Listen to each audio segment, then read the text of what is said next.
तो अभी तक हम लोगों ने देखा कि कैसे सिस्टम की मदद से मेन कैरेक्टर सबको हैरान कर देता है और सारे रिकॉर्ड तोड़ देता है और एक प्रकार से चीटिंग करता है। लेकिन हाँ, ये कल्टीवेशन दुनिया और उसके पास कोई और दूसरा रास्ता नहीं है, तो ये चलता है। तो अब कहानी आगे। तो अब पिछले एपिसोड में जिसने आवाज लगा के सेक्ट लीडर के डिसाइपल बनने से मेन कैरेक्टर को रोका था, वो सामने आता है और पोर्टल से बाहर निकलता है, जिसको देखे सारे एल्डर बोलते हैं, इम्पीरियर टियान तुम यहाँ क्या कर रहे हो। लेकिन वो बूढ़ा इंसान जिसको ये लोग इम्पीरियर टियान बोल रहे थे, वो इनके सवालों को जवाब नहीं देता और सीधा मेन कैरेक्टर के पास जाता है और उसको बोलता है, बेटा तुम इनकी बातों में ना आओ। अगर तुम मेरे डिसाइपल बनोगे तो तुम्हें मैं केओस सूत्रा सिखाऊंगा, जिसको सीख के तुम सबसे शक्तिशाली बन जाओगे। तुम्हारे शरीर को कोई भेद नहीं पाएगा और अगर तुम्हारे बराबर का लेवल को वो तो छू भी नहीं पाएगा। इसको सुन के एल्डर बोलते हैं, ये बात तो सही है, अगर केओस सूत्रा को कोई सीख ले वो सबसे शक्तिशाली बन सकता है, लेकिन आपको पता है ना इम्पीरियर, ये उसको सीखना है, छोटे बच्चों का खेल नहीं है। ये बच्चा क्या सीख पाएगा, इससे अच्छा है इसको हम में से किसी एक का डिसाइपल बनने दीजिए, क्योंकि इतिहास में आज तक किसी ने केओस सूत्र को परफेक्ट नहीं किया है और जिसने भी कोशिश किया है वो एक प्रकार से फेल ही हुआ है। भले ही वो शक्तिशाली बन जाता है लेकिन वो आगे नहीं बढ़ पाता। और तुम्हारे साथ भी तो ऐसा हुआ है, तुम्हारे भी तो कल्टीवेशन लेवल आज तक नहीं बढ़ पाई है एक बार केओस सूत्र को सीखने के बाद, तो तुम इस बच्चे को भी नुकसान पहुंचाना चाहते हो। इससे अच्छा इसे हमें दे दो, कम से कम इतने ब्राइट स्टूडेंट को हम लोग कुछ अच्छा दे पाएंगे। हम मानते कि हमारी टेक्निक केओस सूत्र जितनी प्रभावशाली और शक्तिशाली नहीं है, लेकिन फायदा ही क्या जब तुम कल्टीवेशन लेवल में आगे बढ़ के इमॉर्टल नहीं बन पाओगे और तुम्हारे जैसे धूल की मिट्टी में आखिर एक दिन मिल जाओगे। इसलिए इम्पीरियर इसे हमें सिखाने दो,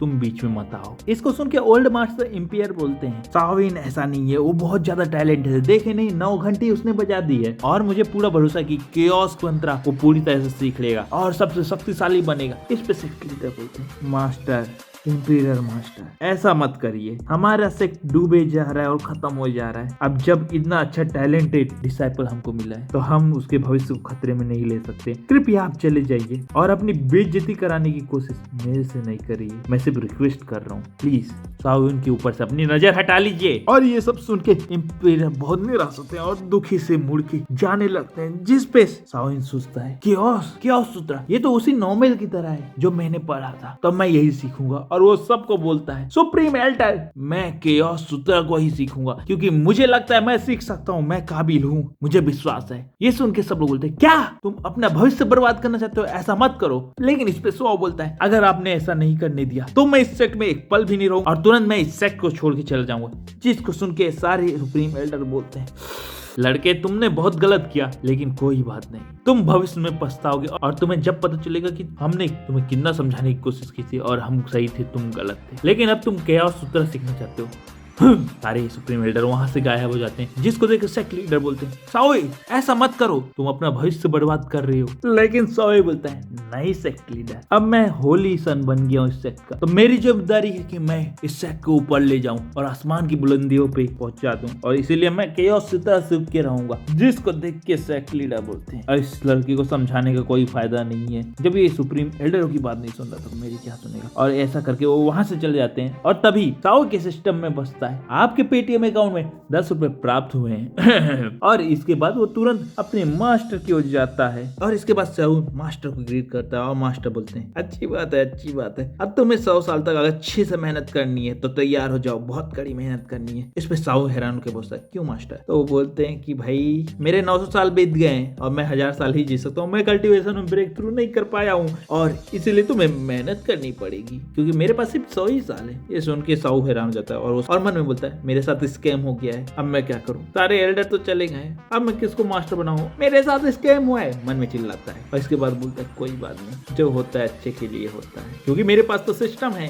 और मैं केओस सूत्र को जल्दी से जल्दी सीख के ही रहूंगा। और वो मास्टर को ग्रीट करता है और मास्टर बोलते हैं, तो चलो मेहनत करने के लिए तैयार हो जाओ। और तुरंत ही सीन बदलता है। तो अगले ही सीन में साओ को कल्टीवेट करते हुए केओस सूत्र दिखाया जाता है, जहाँ पे इंपरर उसको देख रहे थे और तभी एक एल्डर आके पीछे से इंपरर को बोलते हैं, मास्टर आपको कई दिन लग गए थे केओस सूत्र को सीखने में और लगता है कि इसको भी कई दिन लगेंगे। तभी वो पहला ब्रेक थ्रू करता है और वो हैरान हो जाता है और बोलता है, एल्डर मास्टर आपने तो बहुत अच्छा स्टूडेंट पाया है, इतनी जल्दी उसने पहला ब्रेक कर लिया, जबकि आपको तो 1 सप्ताह से भी ज्यादा लगा था। और इसके बाद वो दूसरा ब्रेक थ्रू करता है, तीसरा करता है, चौथा करता है, 5वां करता है, 6वां करता है, ऐसे करके 9 ब्रेक थ्रू कर देता है। और साउ के अंदर से एक रोशनी निकलती है जो आसमान की ओर जाती है, जिसको सेक्ट लीडर देखते हैं और बोलते हैं, इस बार लगता है कि इंपरर एल्डर ने सब कुछ अपना दांव में लगा दिया, जब तो इतना जल्दी साउ ब्रेक थ्रू कर पाया है। उनको क्या पता था कि ये सिस्टम का कमाल है। इधर एल्डर भी हैरान थे और एम्परर भी हैरान थे, लेकिन एल्डर बोलते हैं मास्टर जो आपने मेडिसिन बात साउ के लिए बनाया था अब उसका तो कोई उपयोग नहीं है, क्योंकि इसने तो ब्रेक थ्रू कर लिया है और इतनी जल्दी केओस सूत्र को सीख लिया है, तो क्या आप इसको मेरे डिसाइपल के लिए दे सकते हैं? एल्डर